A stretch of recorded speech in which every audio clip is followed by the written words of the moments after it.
gangguan, kelainan, dan penyakit yang berkaitan dengan sistem peredaran darah dan sistem limpa. Antara lain, ada yang disebut dengan anemia. Anemia adalah keadaan saat jumlah sel darah merah atau jumlah hemoglobin dalam sel darah merah berada di bawah normal. Anemia ditandai oleh hematokrit yang rendah. Jenis anemia antara lain anemia pernisiosa yang disebabkan oleh ketidakmampuan tubuh menyerap vitamin B12, anemia gizi karena kekurangan zat besi dalam makanan, dan anemia aplastik yang disebabkan oleh kegagalan sumsum tulang memproduksi sel darah merah. Yang kedua adalah hemofilia. Hemofilia adalah kegagalan dalam proses pembekuan darah pada pembuluh darah yang cedera karena darah sulit membeku. Hemofilia disebabkan oleh defisiensi atau kekurangan faktor pembeku darah.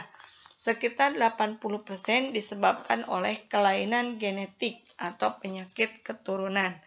Yang ketiga adalah leukemia. Leukemia adalah gangguan produksi leukosit yang terlalu banyak. Leukemia dapat terjadi pada semua umur, terutama anak-anak. Pada leukemia akut, kematian dapat terjadi dalam beberapa minggu. Pada leukemia kronik, pasien dapat hidup beberapa tahun. Berikutnya, siklemia, sickle cell disease, atau penyakit sel sabit, adalah penyakit genetik akibat mutasi gen yang menyebabkan sel darah memiliki hemoglobin abnormal, sehingga kekurangan jumlah oksigen dan berbentuk seperti bulan sabit. Sel sabit ini rapuh dan mudah pecah saat melewati pembuluh darah. Akibatnya terjadi anemia, penyumbatan aliran darah, kerusakan organ, dan kematian. Berikutnya adalah talasemia. Talasemia adalah penyakit keturunan yang terjadi akibat kelainan sel darah merah. Sel darah merah berbentuk tidak normal, cepat rusak, kekurangan oksigen, dan berumur lebih pendek dari sel darah merah normal. Penderita memerlukan transfusi darah secara berulang-ulang seumur hidupnya.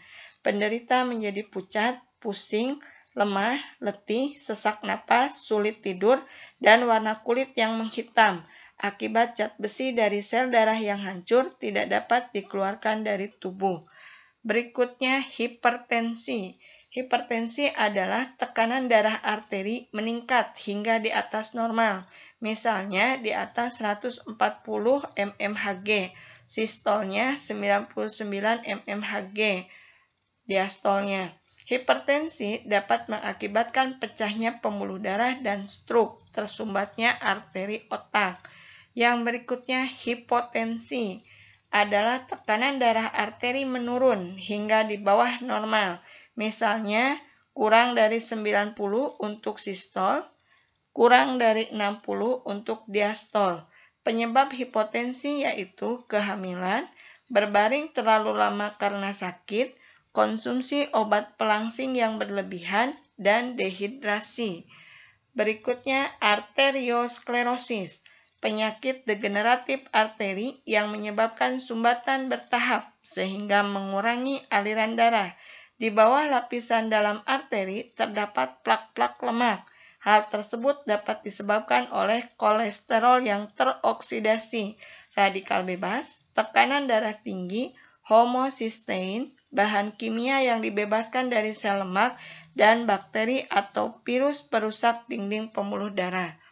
Berikutnya adalah trombus. Trombus adalah gumpalan beku darah yang menyumbat pembuluh darah di tempat terjadinya kerusakan, misalnya setelah operasi. Berikutnya embolus adalah gumpalan bekuan darah yang bergerak di dalam sirkulasi dan terjepit di dalam pembuluh darah. Berikutnya jantung koroner adalah tersumbatnya arteri koroner sehingga aliran darah yang mencapai sel-sel otot jantung hanya berjumlah sedikit. Jantung koroner dapat disebabkan oleh kebiasaan merokok, makanan berkolesterol tinggi, kegemukan, diabetes mellitus, penuaan, tekanan darah tinggi, dan faktor keturunan. Yang berikutnya varises. Varises adalah pelebaran pembuluh darah pena, biasanya pada anggota tubuh bawah, misalnya betis. Varises disebabkan oleh menurunnya elastisitas pembuluh pena, misalnya karena terlalu lama berdiri atau memakai sepatu berhak tinggi yang memaksa pena bekerja lebih berat. Berikutnya hemoroid atau wasil adalah pelebaran pembuluh darah pena di sekitar anus. Penyebab wasil sebenarnya sederhana, yakni saat susah buang air besar tetap dipaksakan mengeluarkan kotoran. Penyebab susah buang air besar ini adalah kurang minum, kurang makanan berserat, kurang olahraga, banyak duduk, dan mengangkat benda yang berat-berat. Berikutnya limfangitis, infeksi dan peradangan pembuluh limpa, sehingga tampak garis-garis merah di bawah kulit. Jika terjadi infeksi, biasanya kelenjar pada ketiak dan lipat paha akan terasa sakit. Berikutnya adalah edema, akumulasi volume abnormal cairan interstisial pada ruangan di antara sel. Berikutnya infark miokardiak atau IM, umumnya dikenal sebagai serangan jantung, terjadi ketika sekelompok otot jantung mati karena penyumbatan mendadak dari arteri koroner. Hal ini biasanya disertai dengan nyeri dada luar biasa dan sejumlah kerusakan jantung. Nah, bab sistem peredaran darah selesai sampai di sini. Terima kasih atas perhatiannya. Wabillahi taufiq wal hidayah. Wassalamualaikum warahmatullahi wabarakatuh.